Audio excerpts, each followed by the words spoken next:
everyone, it's I, Wacky Anime What If here to present you with What If Issei Was Betrayed and Ate the Ito no Mi, Part 3. Let's go ahead and get into it. Currently, Issei is in a limo with Cyrus and Maxwell, all three of them in the back, currently talking about what they're about to do. Issei immediately looks at Maxwell and says, "So, do you already know the plan?" As Maxwell just looks at him and merely nods and says, "Yeah, I know the plan," as he's still picking his teeth with a toothpick. After all, he feels as if something got stuck in his teeth. As Issei merely looks at the giant, who weighs over 250 pounds and is around 9 feet tall, just merely stares at him and says, "Huh, looks like you didn't get some of that fried chicken out of your teeth, did you?" As he merely says, "Yeah, I think something might have got stuck." As Issei says, "Oh, that must suck," as he merely starts to laugh and chuckle about what happened to Riser. As he says, "So, after you finished chowing down on him, where did you put him exactly?" As he asked this, Maxwell immediately smiled into a menacing grin and says, "Let's just say he's sleeping with the fishes, or more exact, piranhas." As Issei merely smiled and laughed at this. This joke was quite funny for him, after all. He had a dark sense of humor. As he stared towards Cyrus, who was merely looking at him, he immediately says, "If you're just gonna stare, then why don't you get a little bit closer?" As he pulled her arm and pulled her directly into his chest.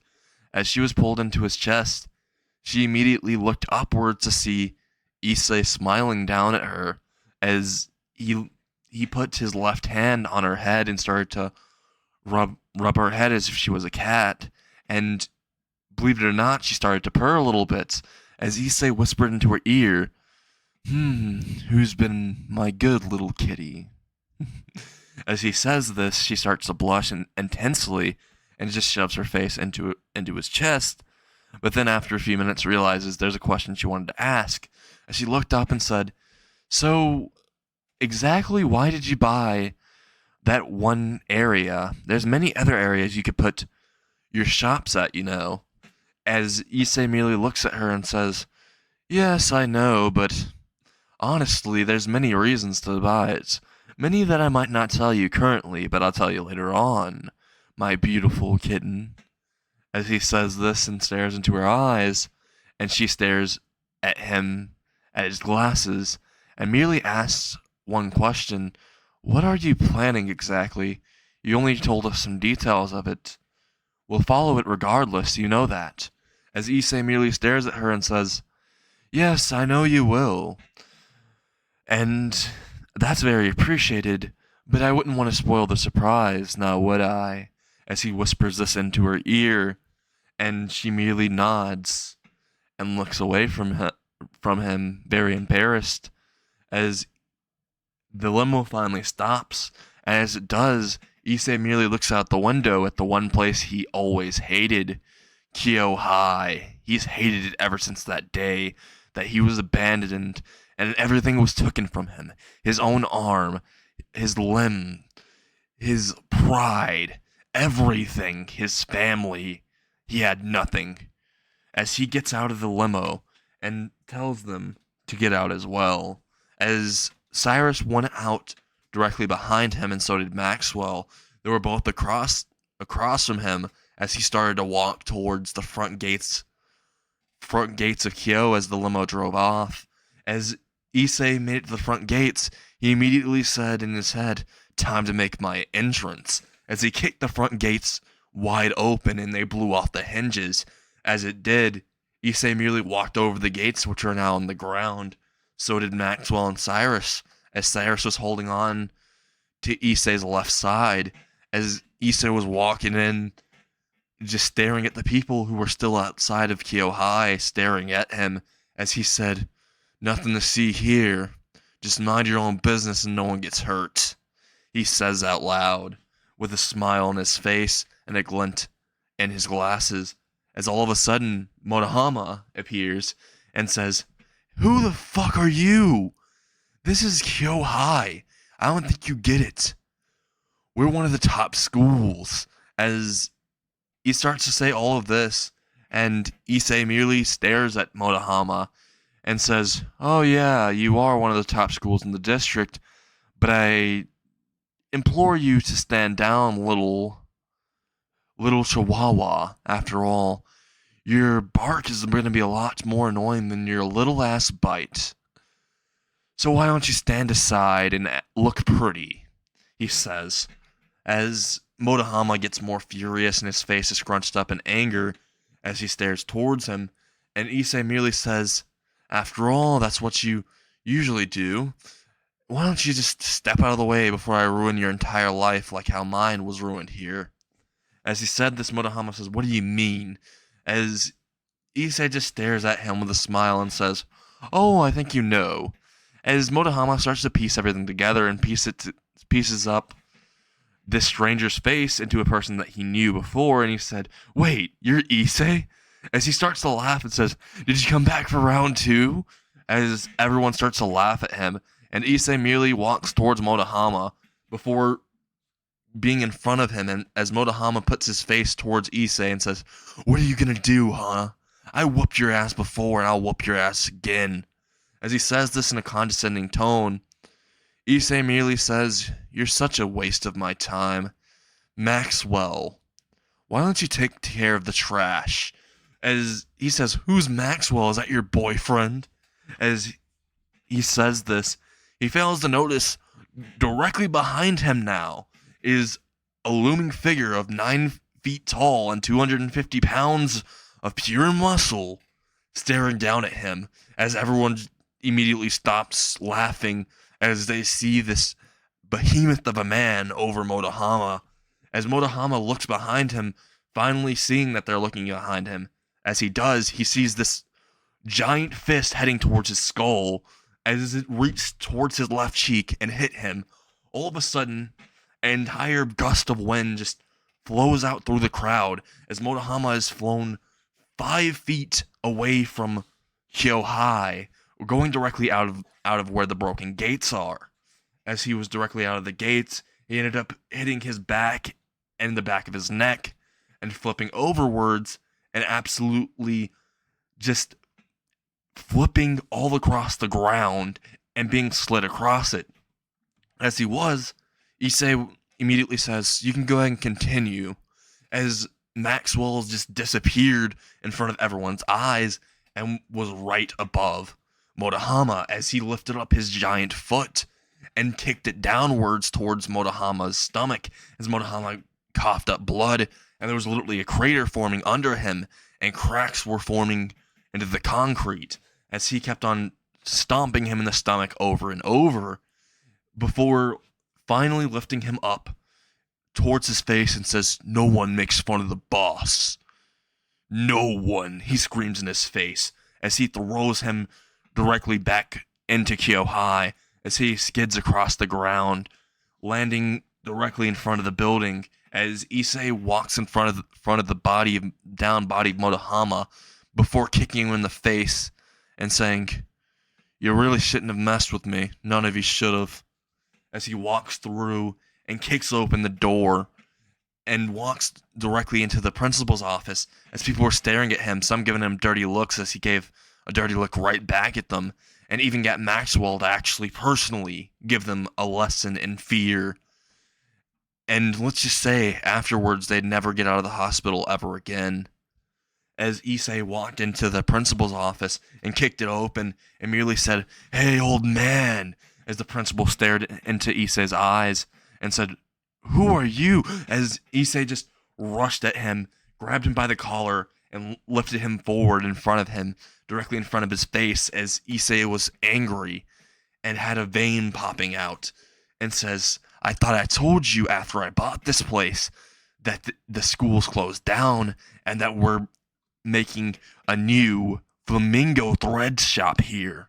But I guess your old ears couldn't process that, or your Alzheimer's might have kicked in and you forget," as he slams his face towards the principal's desk, and it completely breaks it in half as Issei continues to slam his face into the floor as the floor cracks a little bit and the tiles get loose as Issei even lifts up the tiles and slams into the back of his head.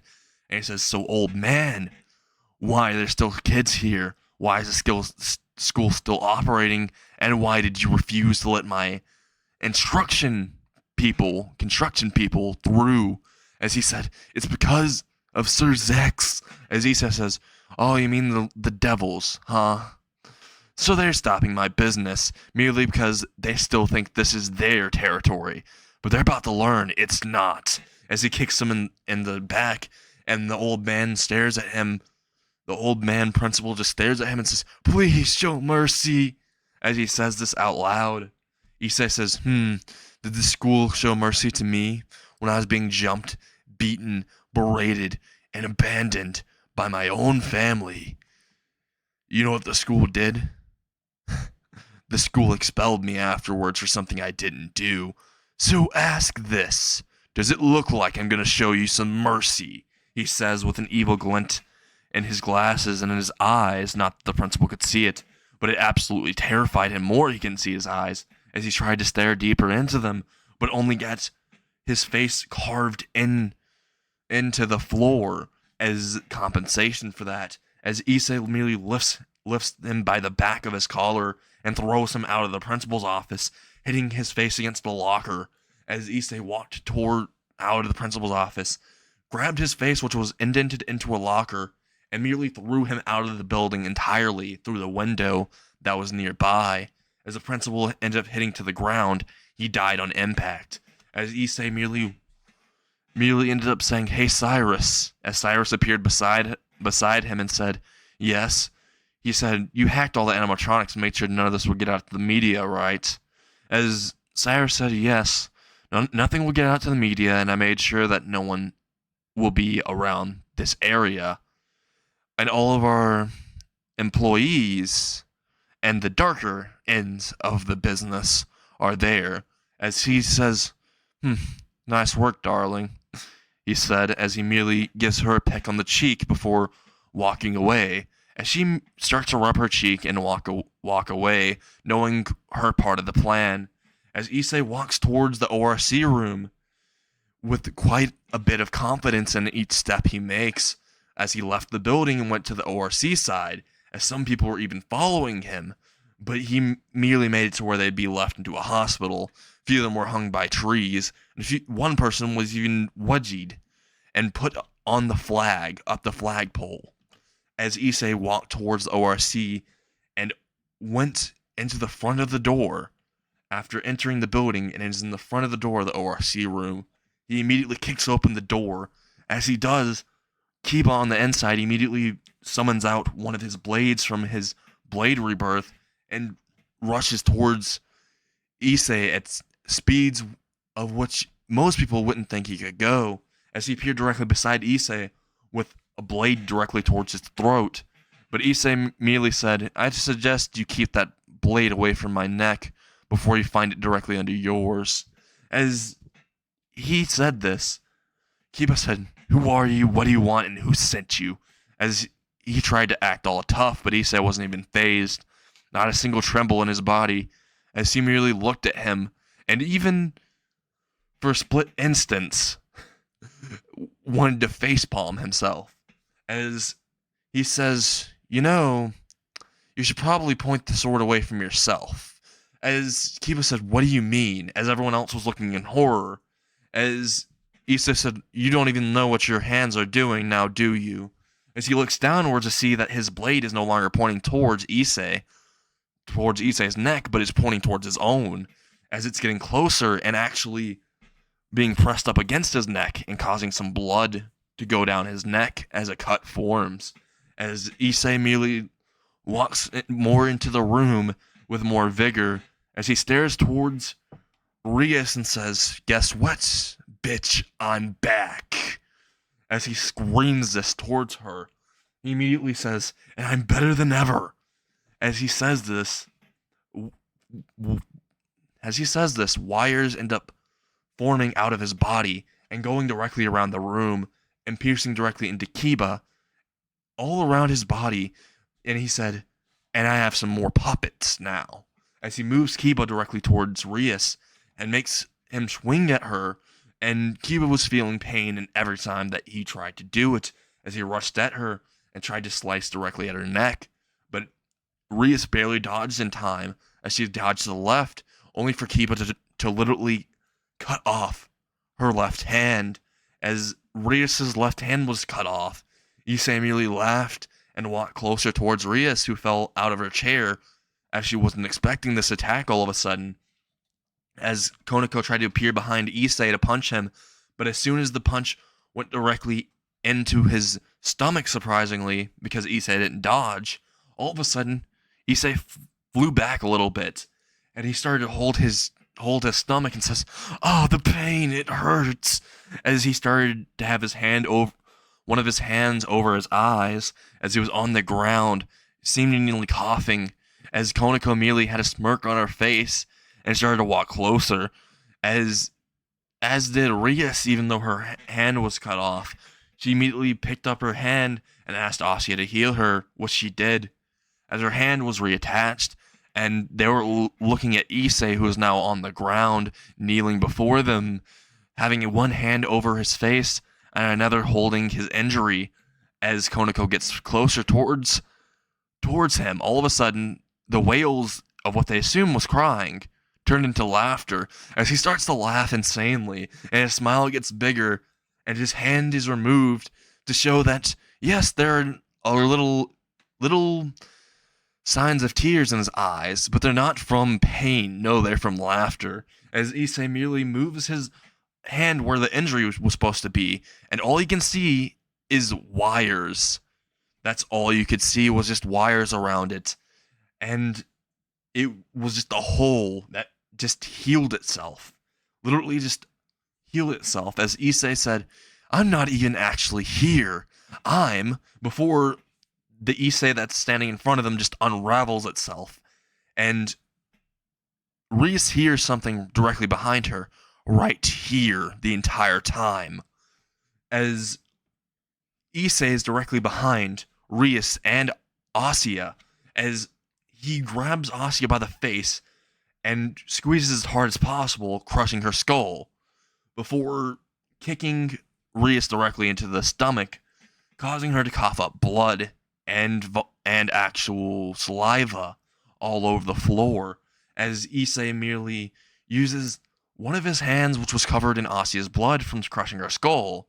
As her limp body fell to the ground, he merely slapped the absolute shit out of Rias, and she flew directly into a couch, breaking the couch in half, and almost flying out of the room entirely through the window as she was heading towards it, but Issei appeared directly in front of the window and grabbed her by the face and lifted her up in the air, and he said, "You know, I don't feel like having your filthy blood more on my hands, so Kiba, why don't you go ahead and do it?" As Kiba says, "I'll never do it. I'd never harm Madam President." As she says this, Issei says, "Huh, then why do you have your sword already pointed towards her heart?" As he didn't notice he was taking steps the entire time towards Rias, while not knowing, as he looked down to see his both of his hands had his blade held directly towards Rias' chest, as Issei held her up in front of Kiba, and he said, "Go ahead and do it." As he says, no, as he's trying to fight back from the wires, which are going directly into his bloodstream, that of his own uniform, going directly into his bloodstream, forcing his hand into doing this, as he drives the blade directly into Rias' chest, as Issei says, I wonder if the titties ended up actually impacting the blow. After all, it might have saved this bimbo some time. As Kiba even notices that Rias' actual melons ended up saving her life, as they actually pierced through a little bit of the melons, but couldn't reach to the chest, to the direct middle of it. As Issei said, well, go ahead and drive it more. Actually, stab her again. As when Issei stabbed into her, she felt immense pain, and as he pulled out the blade, he had to stab him again. As he stabbed him again, but this time harder than before. It went directly through her chest, piercing directly into her heart this time. As Issei said, "Bravo, bravo! Now you're a straight devil." And Kiba immediately said, "Wait, no. They'll think that it was you." As Issei says, "Oh, really? Now will they? Will they really think it's me when you're the one who stabbed directly through her chest?" As he said, "Everyone else take my side, right?" As he looks towards the other Barrage members, and they all look directly at him in the eyes, and they say, yeah, we will. As Issei merely waves his fingers, and as he does, every single one of their heads are cut clean off. As Exonovia's head's cut clean off and is flying in the air. As Kiba's looking horrified, seeing Exonovia, Konako's heads both fly off, and even Akino's, as he's absolutely terrified. As Issei merely walks towards the window and dips. He just jumps out of the window and lands on the ground perfectly unharmed. As Issei looks back, seeing Kiba at the window just staring at his back. As Issei said, "Now you can feel some pain. I wonder how bad it'll feel when the entire Devil Society goes after you for something you didn't even do, or something you didn't even have part of. Well, enjoy it, sucks to be you. But hey, you're not gonna have to worry that much. After all, you devils don't have that much time left." As he merely disappeared, and so did Cyrus and Maxwell after they finished their business, and which was quite useful. As they all disappeared, they made it right back towards Issei's place and had a party to celebrate their victory. This is What If Issei Was Betrayed and Ate the Ito no Mi, Part 3. I hope you all enjoy.